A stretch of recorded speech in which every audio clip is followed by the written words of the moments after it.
Niso Economia.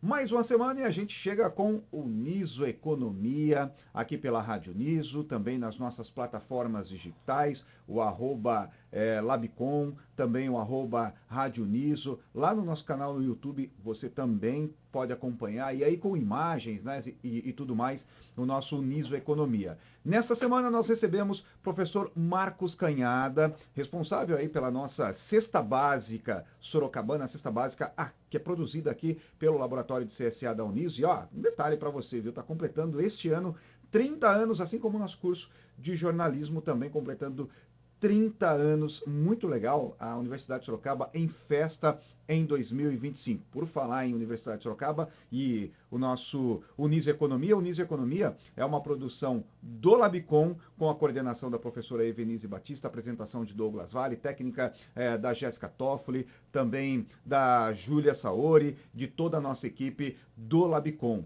E hoje, como eu disse, nós recebemos o professor Marcos Canhada. Professor, mais uma vez, obrigado por estar junto com a gente.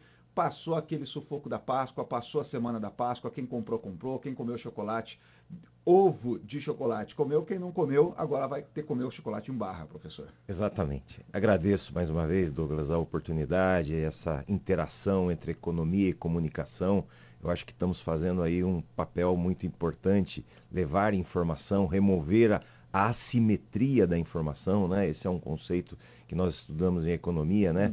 Uma parte de ter informações privilegiadas em relação à outra. Quando a gente faz esse trabalho, e aí agradeço aí a todo o pessoal da técnica, né? Ao Labicom, eu acho que a gente está contribuindo de forma muito intensa para retirar essa assimetria, né?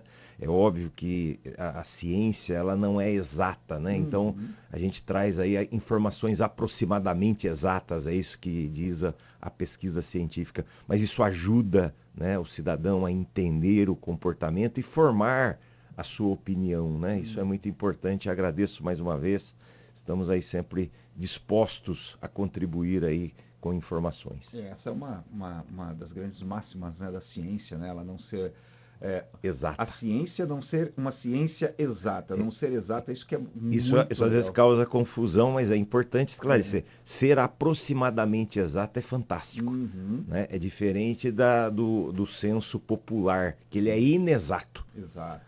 Aí nós temos uma consideração. É melhor aproximadamente exato do que inexato. Isso é fantástico. É muito legal. Né? Professor, na abertura eu falei da Cesta Básica Sorocabana. Sim. Cesta Básica Sorocabana este ano em festa, completando 30 anos.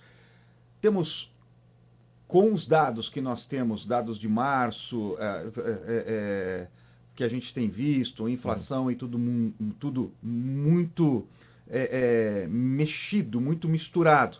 Temos o que comemorar com esta cesta básica, com os valores da nossa cesta básica. E aí, obviamente eu estou fazendo a brincadeira, né, com os 30 anos, mas a gente está lembrando que está completando 30 anos, vamos fazer um programa muito especial sobre isso, mas temos o que comemorar com essa questão toda dos números que têm aparecido? Números elevados, Douglas. Nós vivemos um período, principalmente, é importante a gente entender o ano passado, setembro do ano passado principalmente, nós tivemos aí uma escalada muito grande. Então, os meses iniciais de 2025, eles estão oscilando, né? Está havendo ali uma oscilação. Tivemos os 2 primeiros meses com pequenas quedas. Março voltou a subir um pouco o preço da cesta básica. Quando há oscilação, a gente sempre fica um pouco preocupado. O que é que está acontecendo, né? Então, está havendo ações. O governo tem tido aí alguns movimentos, está preocupado, né? A questão de elevação de cesta básica traz transtornos de imagem muito significativa para quem está governando, e isso traz uma preocupação. Então o governo tem se movimentado, né? Comentamos aí em uma conversa atrás sobre medidas de reduzir tarifas de importação para tentar conter custos importantes. Então, só que isso não traz efeito imediato, né? Então é normal esse período oscilatório que nós estamos enfrentando. Mas nós estamos enfrentando uma oscilação, que é a da elevação, pequenas, em um patamar alto. Exato. Esse é o preocupante. Então nós estamos lá vindo com uma cesta básica de setembro para cá que subiu, foi parar lá nas alturas E agora ela deu uma relativa estabilidade, então caiu um pouco, janeiro e fevereiro, voltou a subir agora em março. Então, estamos vivendo um período que para nós que pesquisamos, nós estamos atentos, o que é que está ocasionando, e às vezes temos algumas dúvidas, né? Por que que isso está nesse momento? Mas é natural, né? Porque estão havendo e devem haver medidas tanto por parte de quem governa, e a gente espera também, esse é o nosso objetivo ao estar aqui, que o consumidor também reaja, né? Que o consumidor também fale, opa, deixa eu substituir aqui essa batata por mandioca nesse momento, ou a mandioca por batata, não importa. Eu tenho que encontrar aquele elemento que está deixando o preço mais elevado, sendo substituído por um outro equivalente, né? Eu estou usando aí batata, mandioca, carne de boi, carne de frango. Ah, mas estão todos altos, o que eu faço? Pois é, você vai ter que escolher aí, encontrar um meio termo, reagir para que o ofertante perceba essa condição, traga os preços para o equilíbrio, a economia, a palavra-chave é sempre equilíbrio, nós precisamos de equilíbrio, estabilidade, e a gente possa caminhar de forma melhor. Mas vivemos um momento de preços elevados. Então, o senhor falando de momento de preços elevados, notícia desta manhã, de hoje, dia 25 de abril. O Índice Nacional de Preços ao Consumidor Amplo, IPCA 15, desacelerou a 0,43% em abril, após ter avançado 0,64% em março. A informação desta desta sexta-feira, segundo o Instituto Brasileiro de Geografia e Estatística, o nosso IBGE. Bom, antes o mercado esperava um avanço em torno de 0,44%. Ele teve uma desaceleração de 0,43%. Professor, primeiro, antes de mais nada, da gente falar dos números aqui, o que é o IPCA 15 para ficar fácil para quem está acompanhando a gente e o que ele representa para a cadeia de consumo, para mim, para a dona de casa, para o senhor, enfim, de uma forma geral? Então, Douglas, a economia ela precisa de indicadores. É isso que nos ajuda a enxergar. Qualquer atividade eu preciso de alguns indicadores.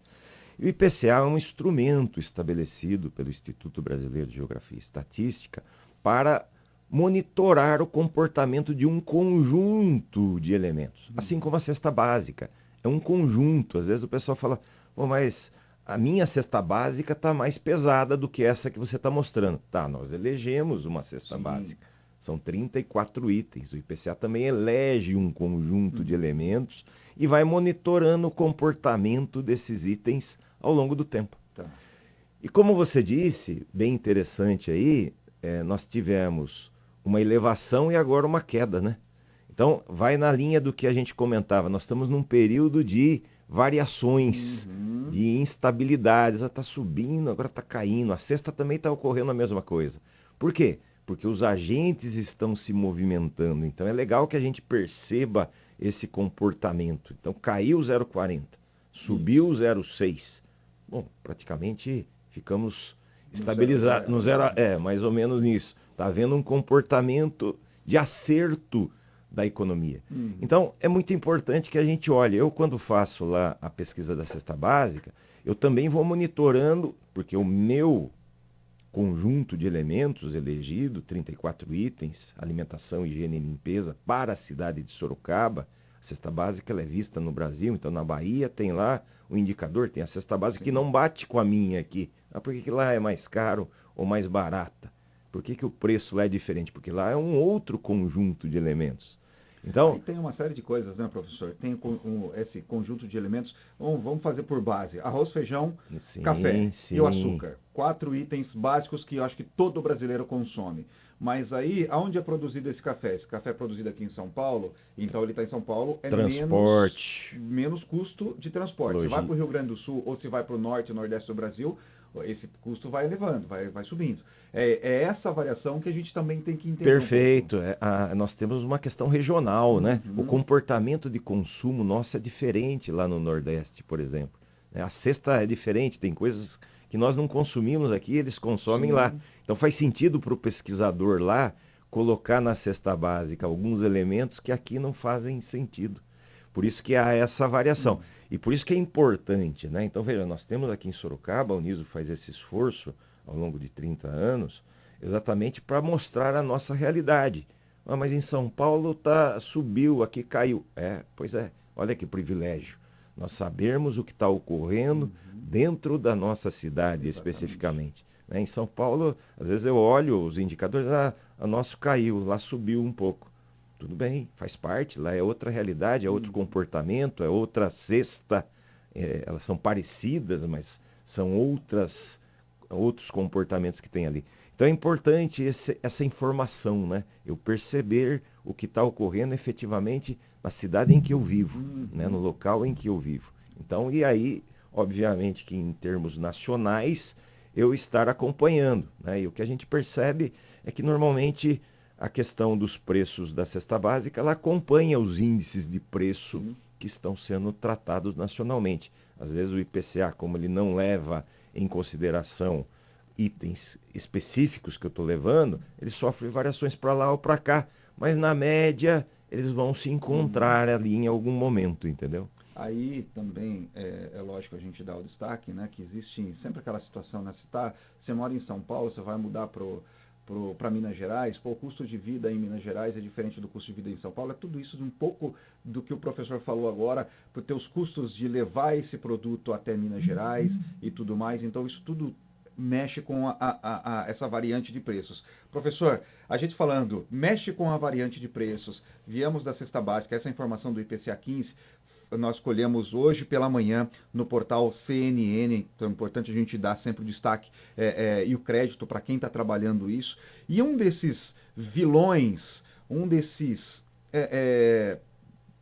desses itens que fazem com que a inflação suba, o preço dos alimentos suba ou não, nós falamos isso já tocamos isso aqui nesse programa mesmo, é o combustível. Preços do diesel. Aí eu vou trazer alguns destaques de alguns portais que nós visitamos agora pela manhã. Então são notícias quentes, notícias de hoje. Queda anunciada há 2 semanas, uma média de 4,6% na refinaria, como foi noticiado aí na grande imprensa. Bom, hoje o Correio do Povo diz o seguinte: queda no diesel deve ajudar na redução do preço dos alimentos, mas não é de forma imediata. Notícia de hoje. Lá no portal da CNN diz o seguinte: há expectativa para a queda de gasolina, no preço da gasolina, após redução do diesel. Será que tem essa expectativa? A Folha de São Paulo, já no dia anteontem, 2 dias atrás, o dia 23, diz o seguinte: diesel segue em queda nas bombas, após corte nas refinarias da Petrobras, isso notícia do dia 23. Quer dizer, um compilado aí, 3 portais de notícias, 3 portais importantes que nós trouxemos de notícias, com notícias muito parecidas. O fato é, houve o anúncio dessa queda de 4,6% na refinaria. Embora a Folha de São Paulo diga que isso já começa a chegar na bomba, meu carro não é a diesel, então fica difícil para a gente perceber. Dá uma média de 17 centavos por litro. Isso chega na ponta da linha, isso chega de alguma forma no consumidor final, na hora que o motorista de caminhão vai abastecer o caminhão lá. Isso chega realmente ou fica só na refinaria, professor? Bom, vamos lá.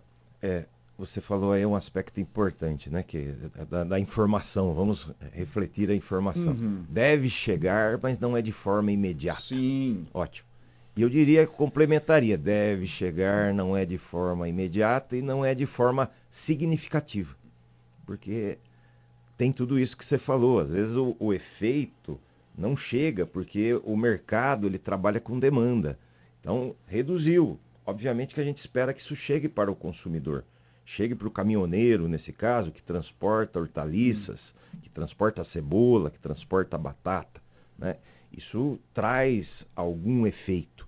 Mas como o valor anunciado não é muito significativo e o transporte ele tem uma parcela relativamente pequena na composição dos custos, ele tem, mas tem uma relativamente pequena, não é de se esperar que isso vá fazer a batatinha, a mandioca, a carne cair de forma significativa.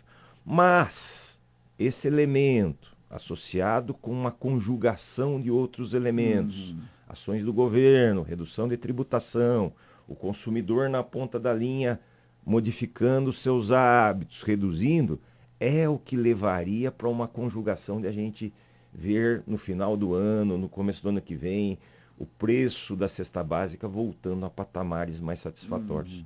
Então é uma somatória. Inflação, Douglas, ela tem algumas fontes, né? Então a gente costuma definir aí na economia a inflação de demanda e a inflação de custos. Tá. Dois tipos de inflação básico aí. Tem uma terceira, que é a inflação inercial, mas essa precisaria de uma explicação um pouco mais demorada. Vamos ficar nessas duas, inflação de demanda e inflação de custos. Então, quando você está falando do diesel, nós estamos falando de inflação de custos. Custos que compõem aquilo que é produzido se elevam ou diminuem. Quando eles elevam, aumenta os preços por conta de custos importantes. Quando diminui, como é o caso agora, a tendência é contribuir de forma a diminuir. Mas veja, nós temos então aspectos conjugados, inflação de custos, inflação de demanda. Então, está diminuindo o diesel, mas está aumentando o milho. Então, por que está aumentando, né? Nós temos uma conjugação de fatores que vão sendo colocados. Então a notícia é boa, eu acho que a gente deve comemorar, né? O cenário internacional de preços de combustíveis fez com que o barril do petróleo viesse para um patamar mais abaixo. Isso deve refletir. Esperamos que não só no diesel, que é o que nós estamos tratando, mas também afete lá o nosso etanol, que afete a nossa gasolina, que nos movimenta, né? Saindo um pouco da composição de custos. Desses portais, a Gazeta do Estado, Gazeta de São Paulo, né, hoje traz a informação de que diesel e etanol têm queda de preço e aliviam o bolso dos motoristas. Notícia de hoje, também agora pela manhã, na Gazeta de São Paulo. Quer dizer, já está percebendo alguma movimentação, ainda que leve, ainda que pouca, mas já há alguma movimentação. Eu, como consumidor, percebo. Hoje passei em frente ao posto de gasolina que eu abasteço lá, tenho percebido. Leve, esperamos que isso vá trazendo efeitos, que a concorrência, né, ela é muito importante, né, porque os postos falam, opa, ele baixou 5 centavos ali, eu também vou baixar 5. Isso é muito importante, né, além da redução lá na refinaria, né, do custo na refinaria, que isso vá trazendo modificações no comportamento de quem vende e que o aspecto concorrencial traga melhoras efetivas. Então, demora um certo tempo, como diz a notícia aí, né? Porque isso vai se comportando e vai dependendo. Então o consumidor fala, puxa, barateou, então vou andar mais. Aí ele fala, opa, estão consumindo mais. Vamos levar de novo o preço. Então, é muito legal esse comportamento, né? Essa dança dos preços que vai ocorrendo face ao comportamento dos custos e também face ao comportamento da demanda. A associação dessa conjugação de elementos é que vai nos levando e precisamos estar atentos aí, né? Governantes atentos, ofertantes atentos, as famílias principalmente, que esse é o nosso objetivo principal, né? Os consumidores que têm renda escassa e que precisam fazer o seu custo caber ali dentro da renda escassa, que a gente possa ir entendendo esse cenário complexo. A economia é complexa, né? Ela tem uma complexidade, mas a gente vai tentando aos pouquinhos aí, e mais uma vez parabéns pela iniciativa, a gente vai levando informações e isso vai deixando, né, a cidade de Sorocaba é uma cidade privilegiada, e talvez um dos privilégios seja esse, ter indústria, ter informação, né, de qualidade, isso vai melhorando o comportamento da sociedade ao longo do tempo e transformando a cidade numa grande cidade. Você tocou nessa questão da cidade de Sorocaba, né? E a gente, obviamente, aqui a gente é um programa totalmente apartidário, o que a gente tem que falar, a gente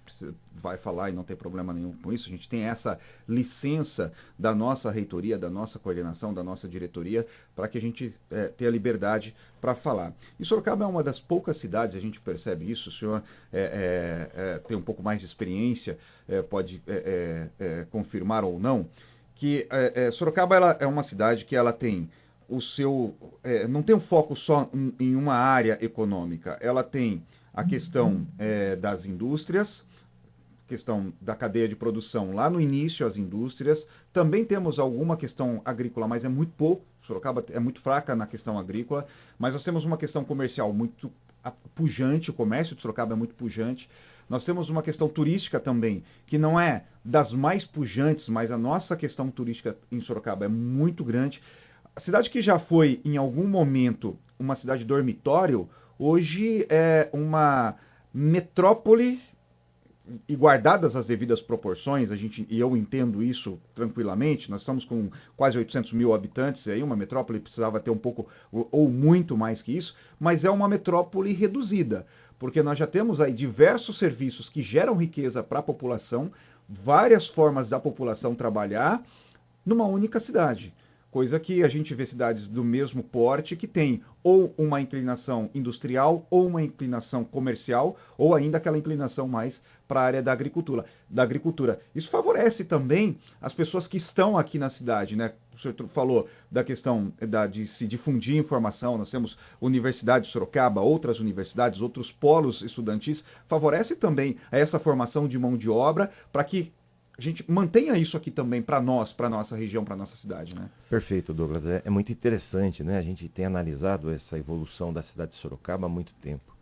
Sorocaba não ficou pronta hoje, ela não começou hoje, ela começou lá atrás.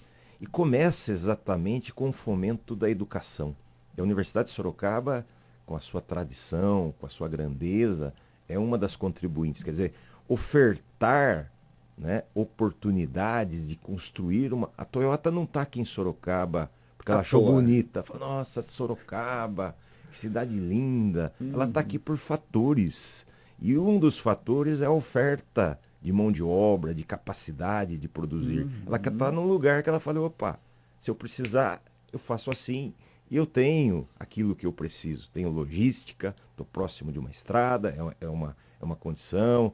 Mas eu tenho mão de obra, eu tenho tecnologia. Então Sorocaba surge lá atrás com esse processo de industrialização e como você bem relatou, a indústria agora fomenta outros aspectos. Nós temos um comércio, serviços crescentes, porque a indústria criou um cenário de condição que fomentou essa condição. Então Sorocaba realmente é uma cidade privilegiada e é importante que a gente mantenha ela assim, né? Que as estruturas, que as condições permaneçam, porque quando há um crescimento, logo atrás vem transtornos também. Exatamente. Transtornos de mobilidade, transtornos nos aspectos de segurança. Então é importante que o poder público e a sociedade entenda que há um privilégio estar aqui, mas que isso precisa continuar a ser construído, isso precisa continuar a ser fomentado. E a educação é um elemento importante. E Sorocaba está bem servida nesse aspecto, né? Ela está bem amparada no preparo, na fomentação de mão de obra tecnologicamente adequada. Isso faz a indústria estar aqui. A indústria vem crescendo, nós temos um histórico bastante grande, mas ela vem cada vez mais ampliando. Tem outras fábricas. A Toyota recentemente, que já estava aqui, falou, opa, vamos crescer mais lá. Por que será? Né? Por que não vamos levar de Sorocaba para outro lugar? Sim. Nós temos condições, as condições dos fatores de produção são adequados. Legal, precisamos manter isso, essa guarda levantada, como eu digo, né? Não pode baixar a guarda para que a gente possa caminhar de uma forma eficiente e feliz. É importante, né? Nós que estamos aqui há muitos anos, gostaríamos de continuar a estar aqui felizes. Né? Isso é muito importante. Isso é muito importante. Eu vou parafrasear uma grande rede de televisão aqui da nossa região. Tudo isso que nós trouxemos aqui, o que o professor disse agora, parte de mim, parte do professor, mas parte de você também que está acompanhando esse programa.